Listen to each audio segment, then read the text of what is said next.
എൻ്റെ ഫാദറിന് ഒരു ചെറിയ കടയുണ്ടായിരുന്നു. അപ്പോൾ പിന്നെ ഫാദർ മരിച്ചപ്പോൾ പിന്നെ നമ്മളങ്ങ് ഏറ്റെടുത്തു. പുറത്ത് കൂലിപ്പണിക്ക് പോയാലും നമുക്ക് ചെയ്യണ്ടേ, നമ്മൾ സ്വന്തം കടയിൽ ചെയ്താൽ എന്താ കുഴപ്പം? നമ്മളെ കൂലി കിട്ടും, അത് കുഴപ്പമൊന്നുമില്ല. നമ്മളെ കുടുംബം കഴിഞ്ഞ് പോയാൽ പോയി.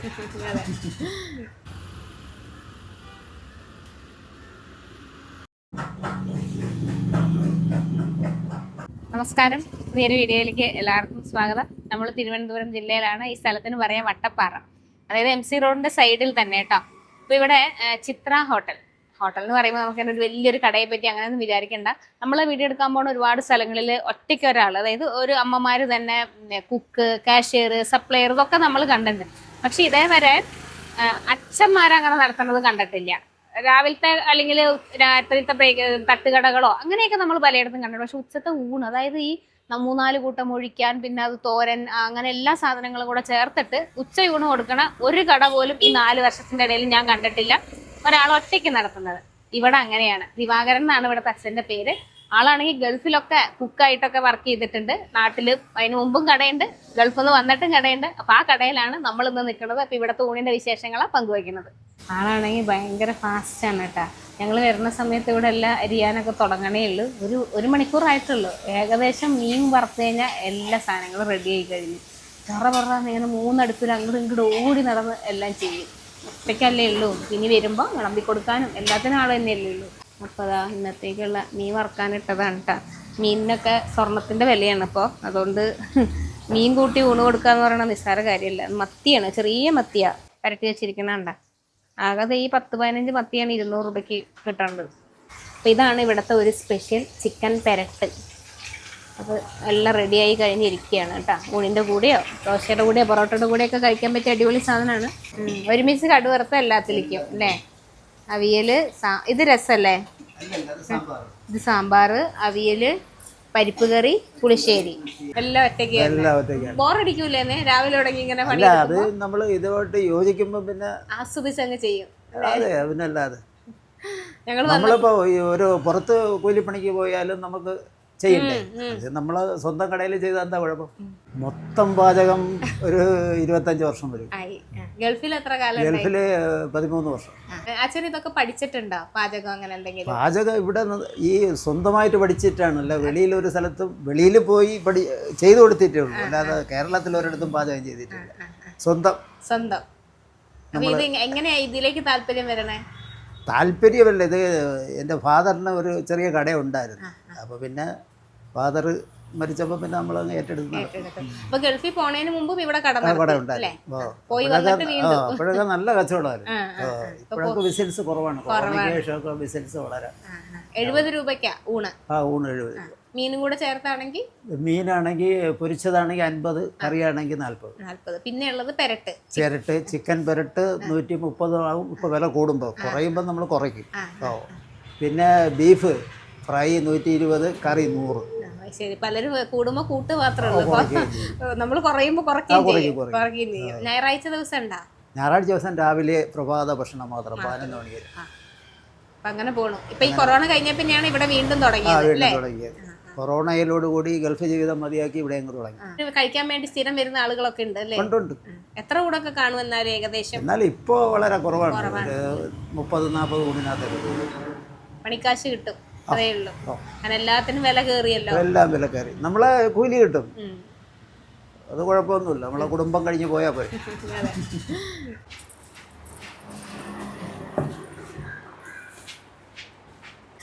നല്ല കൊഴുപ്പുള്ള കഞ്ഞിവെള്ളം, അത് ഈ ചെമ്പാവരിയുടെയും കൂടെ ആയോണ്ടേ നല്ല സ്വാദായിരിക്കും. അപ്പോൾ ഒഴിക്കാൻ വേണ്ടി 4 കൂട്ടാണ് ഉള്ളത്: പരിപ്പ്, സാമ്പാർ, മീൻചാറ്, പുളിശ്ശേരി. അതുകൂടാതെ സൈഡായിട്ട് പച്ചടി, അവിയൽ, തോരൻ, അച്ചാറ്, കപ്പ, പപ്പടം, ഇത്രയും വരുന്നുണ്ട്. അപ്പോൾ ഏകദേശം ഒരു 11-12 ആയിട്ടാണ് 70 രൂപയുടെ ഊണിൻ്റെ കൂടെ ഉള്ളത്. കറക്റ്റ് 12:15 ആകുമ്പോഴേക്കും ഇത്രയും കറികളും ചോറും എല്ലാ സാധനങ്ങളും റെഡി ആയിട്ടാണ്. നമുക്ക് ചില കാര്യങ്ങളൊക്കെ ലൈഫിൽ എക്സ്പീരിയൻസ് എന്ന് പറയുന്നത് ഭയങ്കര ഇമ്പോർട്ടൻ്റ് ആണ്. നമ്മൾ അനുഭവം കൊണ്ട് നമ്മൾ അവിടേക്ക് എത്തുക എന്ന് പറയുന്നത്. അപ്പോൾ പാചകമായാലും എന്തും ഓരോ സാഹചര്യങ്ങളോട് പൊരുത്തപ്പെടാനുള്ള ആ മനസ്സായാലും എല്ലാം അങ്ങനെയാണ്. നമുക്ക് അനുഭവങ്ങൾ കൊണ്ടാണ് നമ്മൾ ഓരോരുത്തരെയും മോൾഡ് ചെയ്യാന്ന് പറയുന്നത്. അപ്പോൾ അച്ഛനെ സംബന്ധിച്ച് 25 വർഷത്തെ പാചക പാരമ്പര്യം എന്ന് പറയുന്നത് അത്ര നിസ്സാര കാര്യമൊന്നും അല്ല.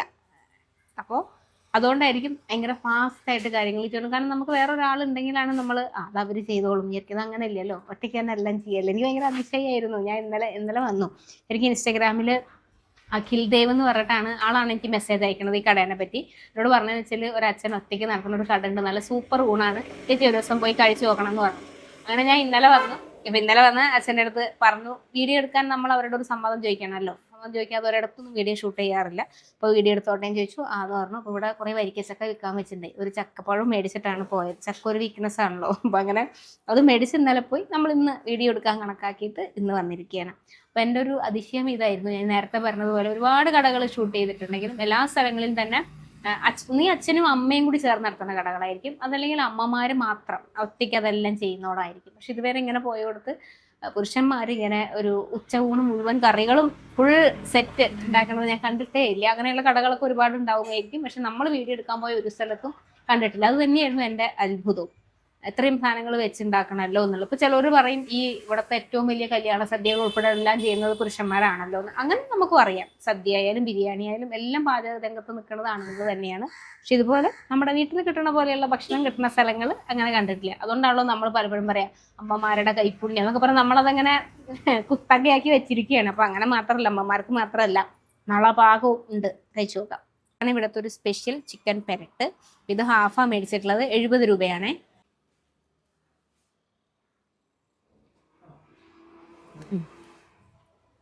നല്ല പരിപ്പ് കൂട്ടാൻ. സത്യം പറഞ്ഞാൽ ഈ തിരുവനന്തപുരത്തേക്ക് എത്തുന്ന സമയം, ഞാൻ 2006 തിരുവനന്തപുരത്തോട്ട് വരുന്നത് കേട്ടോ, കല്യാണമൊക്കെ കഴിഞ്ഞ സമയത്ത്. അപ്പോൾ ഇവിടെ എവിടെയെങ്കിലുമൊക്കെ നമ്മൾ വല്ല നമുക്ക് ബന്ധുക്കളാരും ഇല്ലല്ലോ, വല്ല സുഹൃത്തുക്കളുടെയോ അല്ലെങ്കിൽ അങ്ങനെയൊക്കെ വല്ല കല്യാണത്തിനൊക്കെ പോകുമ്പോൾ ഈ സദ്യയിൽ പരിപ്പ് കൊണ്ടുവരും. എനിക്കിഷ്ടമല്ല, ഈ പരിപ്പ് കറി ഇഷ്ടമേ അല്ല, അപ്പം ഞാൻ അതുകൊണ്ട് മേടിക്കില്ല. പക്ഷെ ഇവിടുത്തെ ഒരു പ്രശ്നം എന്താ വെച്ചാൽ ആ പരിപ്പിൻ്റെ സമയം കഴിഞ്ഞ് അത് കഴിച്ച് കഴിഞ്ഞാൽ സാമ്പാർ വരുള്ളൂ. ആദ്യം തന്നെ സാമ്പാർ ചോദിച്ചാൽ കിട്ടില്ല. അപ്പം ഞാൻ എൻ്റെ ചോറ് അവിടെ അങ്ങനെ വെക്കും. എല്ലാവരും പരിപ്പ് കൂട്ടി കഴിക്കുന്ന അത്ര സമയം ഞാനിവിടെ ഉണ്ടാകാതെ ഇരിക്കും. എന്നിട്ട് സാമ്പാർ വരും, രണ്ടാമത്തെ ഇതിൽ സാമ്പാർ വരുമ്പോൾ ആ സാമ്പാർ ഒഴിച്ചിട്ടാണ് ഞാൻ ഊണ് കഴിക്കാൻ. എനിക്ക് പറ്റില്ല. പക്ഷെ ഇപ്പോൾ ഒരു 2-3 കടകളിലായിട്ട് ചെല്ലുമ്പോൾ നല്ല പരിപ്പ് കറി കിട്ടുന്നുണ്ട്, ഞാൻ കഴിക്കുന്നുണ്ട്. ഇപ്പം എനിക്ക് കുറേശ്ശെ ഇഷ്ടമാവാൻ തുടങ്ങി. പക്ഷെ നേരത്തെ തീരെ ഇഷ്ടമായിരുന്നില്ല. ഇതും നല്ല രസമുള്ള ഒരു പരിപ്പ് കറിയാണ്. നല്ല രസമുണ്ട് കേട്ടോ പരിപ്പ് കൂട്ടാൻ. എനിക്ക് പൊതുവെ ഇഷ്ടമല്ല, പക്ഷെ എനിക്കിന്ന് നല്ല ഇഷ്ടമായി ഇത് കഴിച്ചപ്പോൾ.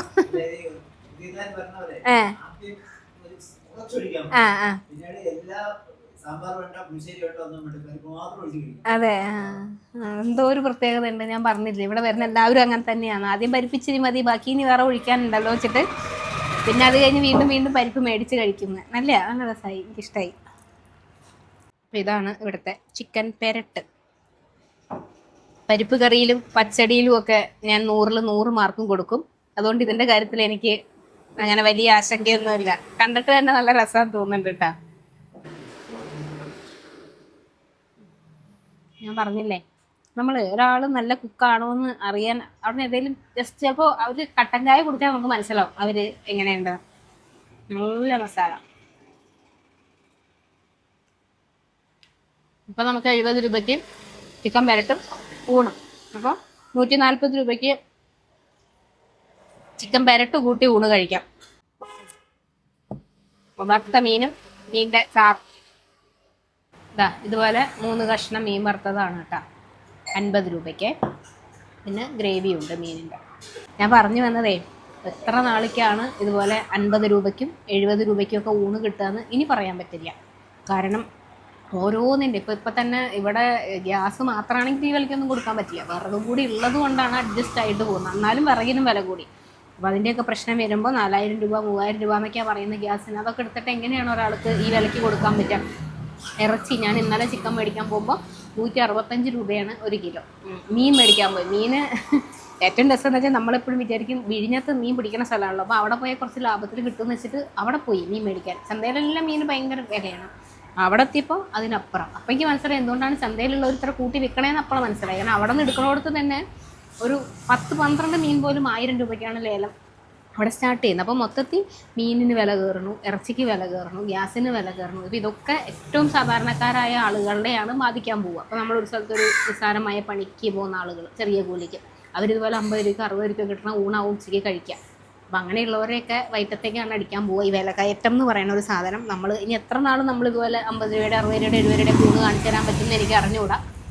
അധികം ദൂരത്തിലല്ല, മിനിമം ഒരു ഊണ് കഴിക്കാൻ 100 രൂപ കയ്യിൽ വേണ്ടി വരുന്ന ഒരവസ്ഥ ഒട്ടും വൈകാതെ തന്നെ വരും. ഈ റോഡ് ഉണ്ടല്ലോ, വട്ടപ്പാറ എന്ന് പറഞ്ഞാൽ നമ്മൾ MC റോഡിലെ പ്രധാനപ്പെട്ട ഒരു സ്ഥലമാണ്. അപ്പോൾ അവിടെ ഒരു പോലീസ് സ്റ്റേഷനൊക്കെ ഉണ്ട്. ആ പോലീസ് സ്റ്റേഷൻ്റെ സൈഡിൽ കൂടെ നേരെ നെടുമങ്ങാട് പോകുന്ന റോഡാണ്. ആ റോഡ് കയറിയാലൊരു 100 മീറ്റർ കഷ്ടി അപ്പം തന്നെ ഇങ്ങനെ കാണാൻ പറ്റും. അവിടെ നിന്ന് വരുമ്പോൾ വലതുവശത്തായിട്ട് ചിത്ര ഹോട്ടൽ എന്നൊരു മഞ്ഞ അതിങ്ങനെ പോയി ഇളകിയൊക്കെ കിടക്കുകയാണ്. ഒരു മഞ്ഞ ബോർഡ് കാണാൻ പറ്റും. പക്ഷെ ഇത്രയും കാലം നടന്നിട്ട് നമ്മൾ കണ്ടില്ല, ശ്രദ്ധിച്ചില്ല. അതൊരു ഹോട്ടലാണെന്ന് അങ്ങനെ തോന്നിയില്ലായിരുന്നു.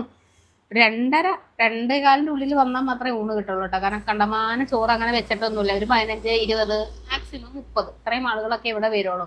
അവരെ കണക്കാക്കിയിട്ടുള്ള ചോറേ ഉണ്ടാവുകയും ചെയ്യുള്ളൂ. അതുകൊണ്ട് തന്നെ 2 മണി 2:15 ആകുമ്പോൾ ആ സ്ഥിരം വരുന്നവർ കഴിക്കും പോവും, അത്രയേ ഉള്ളൂ. ഒരു 12 മണിയാകുമ്പോൾ എല്ലാ സാധനം റെഡി ആവും. രാവിലത്തെ ഉണ്ട്. അപ്പോൾ ഇന്നത്തെ കാഴ്ചകൾ വിശേഷങ്ങളൊക്കെ അവസാനിപ്പിക്കുകയാണ്. ശരിക്കും ഇങ്ങനെയുള്ള സ്ഥലങ്ങളിലൊക്കെ വന്നിരുന്ന് ഭക്ഷണം കഴിക്കുമ്പോഴേ ഒരുപാട് കാഴ്ചകളുണ്ട് കാണാൻ. വയസ്സായ ആളുകൾ, പിന്നെ ഏറ്റവും സാധാരണക്കാരായ ആളുകൾ, അങ്ങനെയുള്ളവരൊക്കെ ആണല്ലോ ഇങ്ങനത്തെ സ്ഥലങ്ങൾ തേടി വരിക. അങ്ങനെ അവരുടെയൊക്കെ ഒരു ആശ്രയമാണ് ഇതുപോലെയുള്ള ഇടങ്ങളൊക്കെ. ചെറിയ പൈസയ്ക്ക് കൊടുക്കുന്ന ഓരോ സ്ഥലങ്ങളും. ഇപ്പം നമ്മുടെ കയ്യിൽ നല്ല പൈസ ഉണ്ടെന്ന് വിചാരിക്കാം, നമ്മൾ ആരെങ്കിലും ചിലപ്പോൾ ഇതൊന്നും തേടി പോകണം എന്നില്ല. നമ്മുടെ വീഡിയോൻ്റെ ഇടയിൽ ഈ അടുത്തിടയ്ക്ക് സ്ഥിരമായി വരുന്ന കമൻറ്റുകളാണ്, പണ്ടൊന്നും നിങ്ങളുടെ കടകളിലൊന്നും കയറില്ലായിരുന്നു കാരണം അവിടെ വൃത്തിയില്ലാന്നും ഒക്കെ ഉള്ള സാധനങ്ങളുണ്ട്. പക്ഷെ നമ്മളെ വീഡിയോ കാണാൻ തുടങ്ങിയ ശേഷം അവരിൽ പലരും അങ്ങനത്തെ കടകളൊക്കെ പ്രിഫർ ചെയ്യാൻ തുടങ്ങി. അവിടെ പോയപ്പോൾ അവിടുത്തെ സ്വാദും അവിടുത്തെ ആളുകളെയും എടുത്തു പറയണം, അവിടുത്തെ മനുഷ്യരെയും ഒക്കെ ഇഷ്ടപ്പെടാൻ തുടങ്ങി. താങ്ക് യു എന്നൊക്കെ പറഞ്ഞിട്ട് ഈ അടുത്ത എനിക്ക് തോന്നുന്നു ഒരു 1.5 മാസത്തിൻ്റെ ഇടയിൽ ഒരു കമൻറ്റെങ്കിലും അങ്ങനെ വായിക്കാത്ത ദിവസങ്ങളില്ല. അപ്പോൾ അതാണ് ഞാൻ പറഞ്ഞത്, ഭയങ്കര ആംബിയൻസും ഭയങ്കര സൗകര്യങ്ങളോ അതൊന്നും നിങ്ങൾ പ്രതീക്ഷിക്കരുത്. പക്ഷെ നല്ല ഭക്ഷണം കിട്ടും, നമ്മളോട് നന്നായി ഇടപെടാൻ പറ്റുന്ന, നമ്മുടെ മുഖത്ത് നോക്കി ചിരിക്കുന്ന, കുറച്ചും കൂടി തരട്ടെ എന്ന് വിശപ്പ് മാറി എന്നൊക്കെ ചോദിക്കുന്ന കുറച്ച് മനുഷ്യരെയും കൂടെ പരിചയപ്പെടാൻ പറ്റും. ഇതുപോലെയുള്ള കാഴ്ചകളൊക്കെ ആയിട്ട് ഇനിയും വരാം.